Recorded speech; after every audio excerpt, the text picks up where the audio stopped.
Good morning, class 7th. Today I will start the topic, that is Kingdom Classification 1, and today's chapter will be the fungi.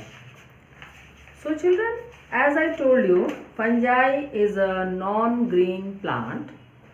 Maybe it is unicellular like yeast, maybe it is multicellular like mushroom.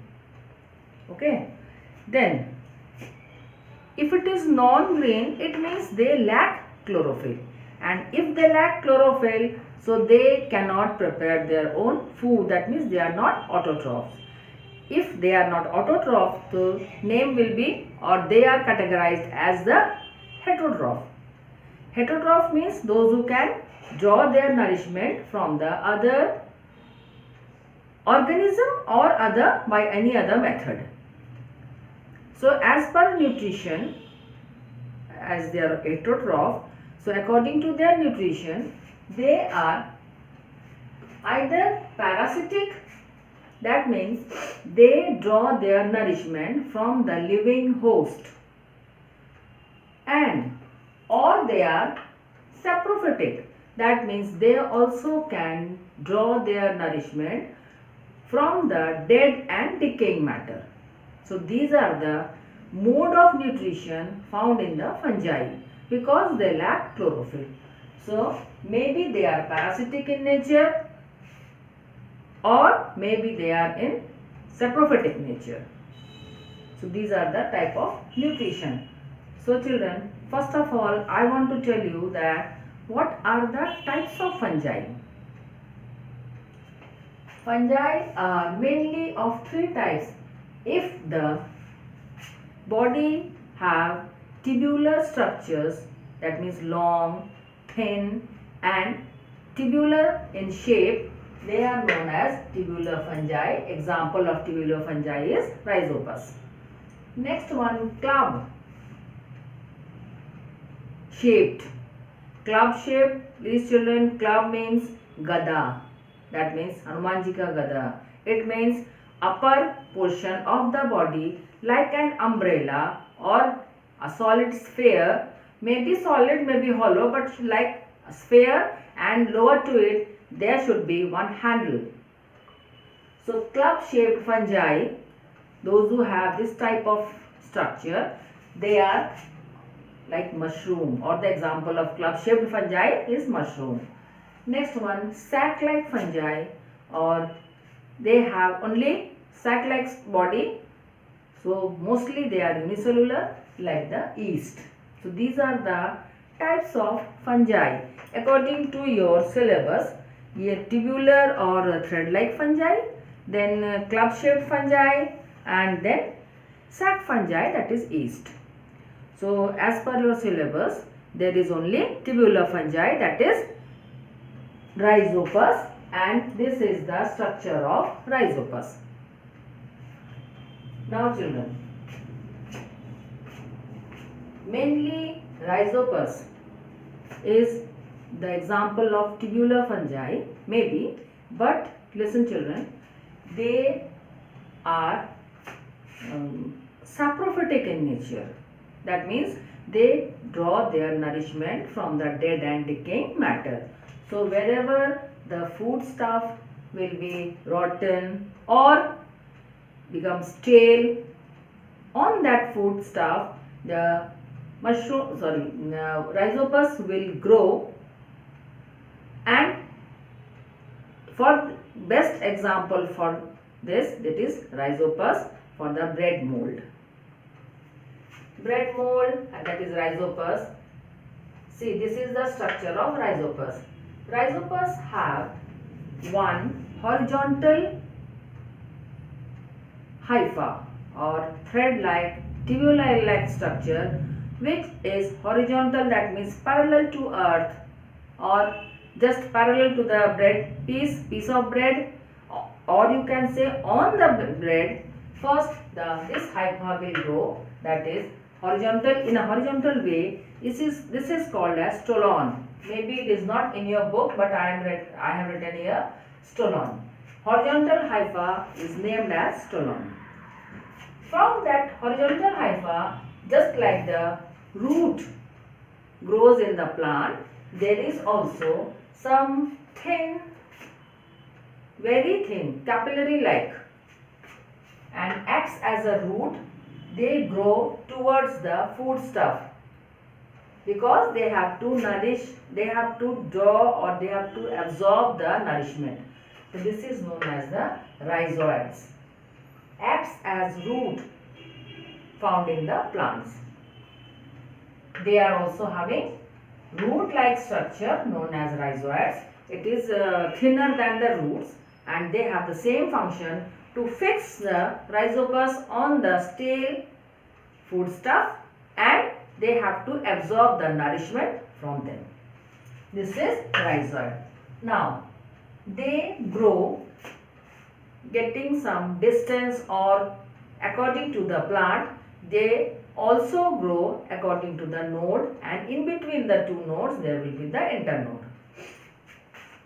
Now, as the rhizoids grow towards the food stuff and towards the upper side, there will be the growth of sporangiophore, or you can say this is the another hypha which is erect, or just like the stem of the plant, it grows towards the light or towards the free surface. This is sporangiophore. And this sporangiophore, maybe it is not in your book, but according to structure, the sporangiophore at the top of it becomes swollen, forms the columella. Name is given columella. Maybe you study or not, that structure is called as columella, just like the thalamus of a flower. And on that thalamus, the flower parts are growing. Here on that columella, the spore sac will grow. This is known as sporangium. So if you will touch on by your finger this fungi, this bread mold, you can get small black particles on your finger. These are the spores. When this sporangium becomes mature, at that time, after maturity, when they become burst and they spread the spores for the next generation, or these spores, wherever they will find the proper place, proper area to grow, they can grow into the new hypha. So this is the rhizoid, this is stolon. According to your book, it is written hypha. This is the transverse hypha or horizontal hypha, and erect hypha is known as sporangiophore, or at the top of the sporangiophore there is a spore sac called as sporangium, and inside the sporangium there will be the growth of spores. Yes children, now nutrition is over. Now these are the characteristics of that fungi. Yes, I told you, again I am telling you, they are non-green. Yes, they are eukaryotes. It means they have proper membrane bounded cell organelle, and they have true nucleus. So they are eukaryotes. As I told about the nutrition, they are heterotrophic in nature. That means they draw nourishment from the other organism, maybe dead, maybe living.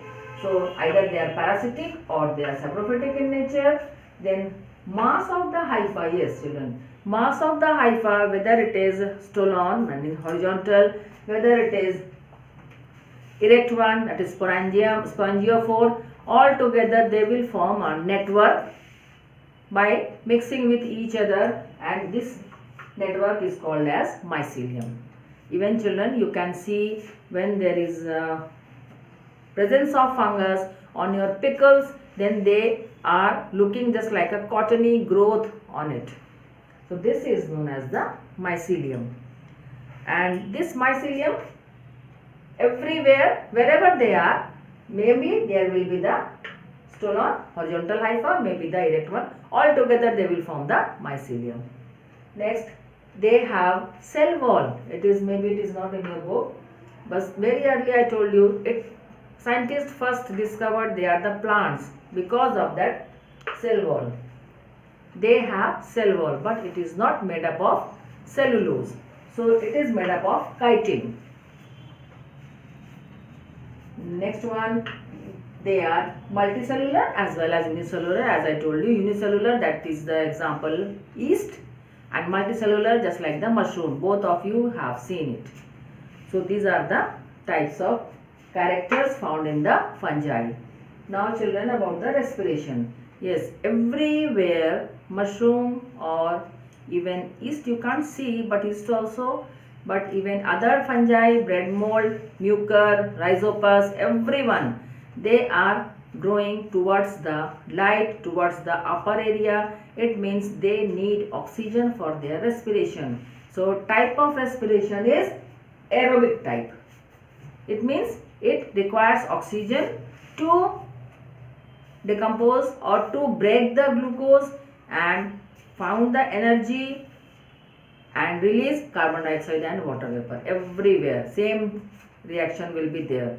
So they are aerobic in nature according to respiration. Yes. Now children, usefulness and harmfulness of the fungi. All, or you can say every time, they are not harmful and every time they are not useful.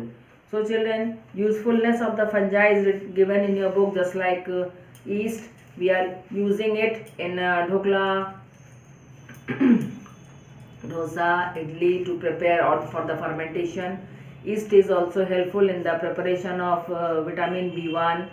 Then Penicillium notatum is used for the preparation of medicine, that is penicillin, streptomycin, all these are prepared from the fungi. Then some species of mushroom, yet some are very poisonous and some are very useful for us because it is having so many different types of minerals, vitamins, along with the starch and along with the protein. Is it? So they are very useful for us and forms a delicious food all over the world, not only in India. Mushroom is like that. And some fungi also used as in the form of decomposer. So it is very good for the soil to make them fertile. And as we are eating that cheese of different flavor, so different flavors when they are giving to the cheese, so it is also given by the fungi.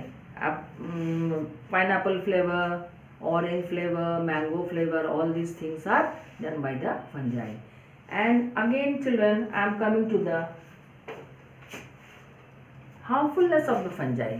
Most of the fungi are harmful also because they produce some disease in human body also, plant body also, even in the field also during cultivation, just like potato blight. When sugarcane are getting red color in that inside that root of the sweet potato and sugarcane, these two have smut of wheat. All these are the harmful fungi which can create some disease during cultivation. Some harmful fungi just like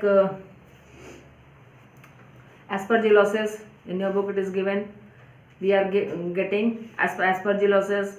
Then other fungi also. So always fungi are not useful and always fungi are not harmful. Both of the characteristics they have.